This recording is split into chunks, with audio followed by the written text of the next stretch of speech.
quand je me demandais ce sur quoi j'étais pour présenter aujourd'hui, je me suis rappelé d'une conférence TED que j'avais vue qui m'avait beaucoup marqué à l'époque. C'était donné par un individu qui s'appelait Ed Young. Puis il parlait de différents phénomènes de relations entre des parasites et leurs hôtes à travers le règne biologique, surtout au niveau des insectes. Il avait notamment parlé de chenilles zombies qui protégeaient les larves de guêpes qui venaient juste de la tuer. Vous comprenez que ça parle beaucoup comme phénomène. Puis là où ça m'avait particulièrement intéressé, en fait, c'est quand il s'est mis à parler de Toxoplasma gondii. C'est un petit protozoaire unicellulaire qui est capable d'infecter des cellules de mammifères. Puis ce qui est particulier de Tox, parce qu'elle a un petit nom, c'est son rythme de reproduction. En fait, elle peut juste se reproduire chez le chat, alors qu'elle est capable d'infecter une série de mammifères différents. Donc, pour arriver à l'endroit où elle peut se reproduire, Tox a développé un ingénieux système où, par exemple, lorsqu'elle infecte des souris, elle va aller se loger au niveau des neurones dopaminergiques. La dopamine, au niveau du système nerveux central, ça guide beaucoup les phénomènes de récompense et de motivation. Puis, ça fait que les souris, en fait, n'ont non seulement plus peur de l'odeur de l'urine de chat, mais au contraire, la recherche, comme si c'était un élément agréable. Puis le chat, lui, a juste à la cueillir et la manger, et ça permet à Tox, en fait, de se reproduire. Puis moi, je trouve ça complètement fascinant, en fait, parce que c'est un individu unicellulaire, une seule cellule, qui est capable de convaincre une souris d'aller se suicider. Puis ça m'a fait réfléchir, en fait, à me demander si, moi, est-ce qu'il y a certains de mes comportements qui soient bénéfiques ou questionnables sont dus à des parasites que j'héberge. La réponse m'a fait un peu peur, en fait, parce que non seulement j'ai appris que j'étais parasité, mais que j'étais parasité par à peu près 1000 milliards de choses. Je vois tout de suite ceux qui ont mangé avec moi s'inquiéter un peu. Rassurez-vous, vous aussi, vous êtes parasité. En fait, je parle du microbiote, le petit bonhomme que j'ai représenté ici derrière moi. Ça représente l'ensemble des bactéries, des virus, des protozoaires, etc., qui habitent en nous, que chacun d'entre nous, en fait, héberge. Là, c'est représenté comme un seul individu, mais dans les faits, on parle d'environ 2 à 3 000 espèces différentes d'organismes qui habitent en permanence en nous, puis qui compétitionnent en fait pour l'espace, pour la nourriture, pour les substrats, etc. Juste pour vous donner une idée, imaginez-vous si on donnait un AK-47 à tous les habitants de New York puis qu'on leur disait vous pouvez habiter où vous voulez. C'est en ce moment ce qui se passe à la puissance 10 000 en vous. Puis peut-être pour mettre un peu plus à l'échelle, notre microbiote pèse entre 2 et 3 kilos. On parlait du poids du cerveau précédemment qui était autour de 1,5 kg. Donc c'est un peu comme si on traînait en permanence un chaton ou une dizaine de rats dans notre corps. Puis en fait, on pense jamais à eux. La plupart de ces organismes-là habitent soit sur notre peau, dans notre bouche, mais la plus grande majorité habite en fait dans nos intestins. C'est intéressant parce que dans les intestins, il y a ce qu'on appelle le deuxième cerveau, le cerveau entérique. Il y a de 400 à 500 millions de neurones qui énervent cette région-là. Puis pour revenir un peu à l'analogie des téléphones dont le professeur Descoteaux nous parlait précédemment, il y a une ligne rouge en fait qui unit ce cerveau entérique-là et notre système nerveux central. Et le microbiote ne gêne absolument pas d'y parler chaque fois qu'il y a une occasion. En fait, le chemin principal en fait, passe par le nerf vague qui, au niveau du cerveau, est capable d'activer le tractus solitaire, les noyaux parabrachiaux, l'amygdale, l'aire paracausticale grise. Ce sont toutes des régions qui, pour ceux qui travaillent en douleur, on sait associer de près ou de loin à la perception de l'influx nociceptif, la perception de la douleur. En plus de ça, le microbiote contribue énormément au développement du cerveau. En fait, l'axe hypothalamo-hypophysaire a besoin d'un microbiote intact pour savoir ses limites. Il se mesure constamment et a besoin du feedback du microbiote pour comprendre quelle réponse il doit émettre face à un stimulus extérieur qui nécessite sa contribution.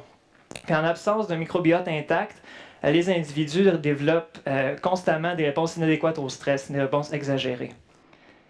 En plus de communiquer par le nerf vague, les microbiotes influencent aussi énormément le système inflammatoire. Puis, c'est intéressant parce que le système inflammatoire aussi est connu pour être capable d'interagir facilement avec les centres supérieurs, avec le cerveau. Puis un bon exemple de ça, c'est le sickness behavior, les comportements qu'on adopte lorsqu'on est malade ou des taux circulants de cytokines pro-inflammatoires, par exemple, vont nous conduire à adopter des comportements d'anédonie. On va avoir moins faim, on va être plus fatigué, on va avoir moins de motivation à bouger. Puis tout ça, ce sont des comportements qui sont guidés par le cerveau, mais qui sont modulés par les niveaux systémiques inflammatoires que le microbiote est capable d'altérer, en fait. C'est intéressant parce que même si le sickness behavior à la base est bénéfique, on peut penser à plusieurs maladies inflammatoires comme l'athérosclérose, comme le diabète, comme l'arthrite, qui sont eux aussi inflammatoires et affectés par le microbiote. Je me permets de vous rappeler que les douleurs chroniques sont un des symptômes principaux de l'arthrite. Puis là, je vous parle en fait d'une série de liens un peu périphériques entre le microbiote et la douleur, mais il y a aussi des études avant de parler de douleur, maladie du système dégénératif du système nerveux central. Le microbiote a été associé à différents problèmes au niveau de l'anxiété, qui est une comorbidité de la douleur chronique. Ça a été aussi associé au niveau du Parkinson, de la maladie d'Alzheimer, de l'hypermyélinisation qu'on pense associée au développement d'autisme. Puis au niveau de l'Alzheimer, en fait, il y a une communauté religieuse qui ont donné leur corps à la science. Puis quand les scientifiques, en fait, ont examiné leur cerveau, ils ont vu que chez les religieuses qui avaient développé de l'Alzheimer, il y avait beaucoup plus de spirochètes. C'est une sorte de petite bactérie qu'on retrouve généralement dans notre bouche, puis qui, chez les religieuses qui avaient de l'Alzheimer, avaient réussi à se frayer un chemin jusqu'au niveau de leur cerveau. Puis la façon dont il aurait procédé, en fait, c'est de profiter d'un affaiblissement de la barrière hémato-encéphalique. Puis on sait encore une fois que les douleurs chroniques sont aussi associées à un tel affaiblissement. Donc ça ferait une autre fenêtre d'opportunité pour le microbiote pour interagir. Concrètement, au niveau de la douleur, ça a été montré qu'en l'absence d'un microbiote, des souris avaient des taux circulants d'interleukine 10 plus élevés. L'interleukine 10 qui est une cytokine anti-inflammatoire. Et donc les animaux, lorsqu'ils étaient mis en contact avec une substance inflammatoire extérieure, ne développaient pas d'hypersensibilité. Donc ça venait un peu interférer avec le déroulement normal et protectif de la douleur chez ces souris-là. Mais il y a aussi d'autres aspects par lesquels le microbiote peut venir influencer la douleur, et ça vient du fait que le microbiote se transmet. On est en contact dès la naissance et même un peu avant avec le microbiote de notre mère. Puis il va prendre 2 à 3 ans à se développer et à se maturer quand on va être tout poupon, puis qu'on va toucher un peu n'importe quoi, puis qu'on va le mettre à sa bouche. Puis ce qui est vraiment fascinant de ça, c'est qu'il transmet son matériel génétique, en fait. Il y a une étude qui est parue dans Science qui a étudié le microbiote de 2 jumeaux. Un qui était obèse, puis l'autre qui était resté de poids santé. Puis ils ont injecté le microbiote de ces jumeaux-là dans des souris. Et les souris qui ont reçu le microbiote du jumeau obèse sont devenues obèses. Et les souris qui ont reçu le microbiote de l'individu de poids normal sont restées de poids normal. C'est venu vraiment donner un autre coup à l'idée d'une pandémie d'obésité, en fait, comme quoi c'était effectivement vraiment transmissible. Puis ça a un impact pour nous en recherche en douleur, en fait, parce que depuis longtemps, on essaie d'identifier des facteurs qui pourraient permettre de prédire qui est à risque de développer des douleurs chroniques et qui est plus protégé, si on veut. Mais peut-être que la réponse, ça ne se trouve pas dans les 20 000 gènes de notre corps humain, mais dans les 200 000 de notre microbiote. Puis ça a aussi un impact sur ceux qui font de la recherche fondamentale. À l'heure actuelle, avec la facilité de communiquer à travers le monde, on a accès à des résultats qui nous proviennent d'une série de laboratoires à travers le monde, que ce soit en Allemagne, en Amérique du Sud, au Japon, etc. Puis on considère que ce sont des rats ou des souris qui ont le même background génétique.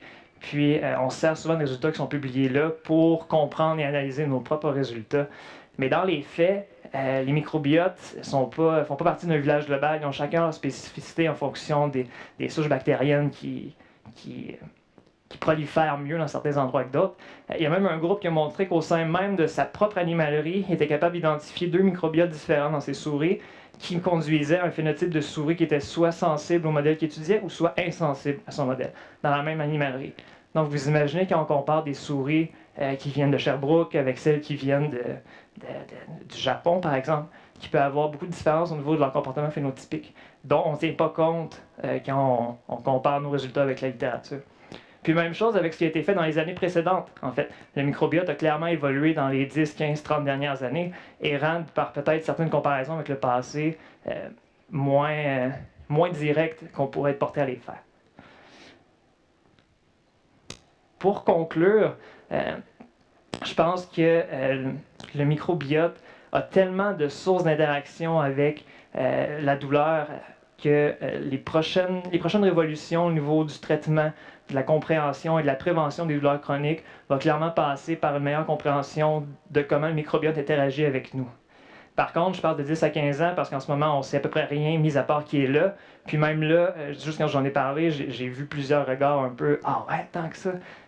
On est à l'aube, en fait, de cette découverte-là. » Puis ça ajoute un gros joueur dans le domaine de la douleur.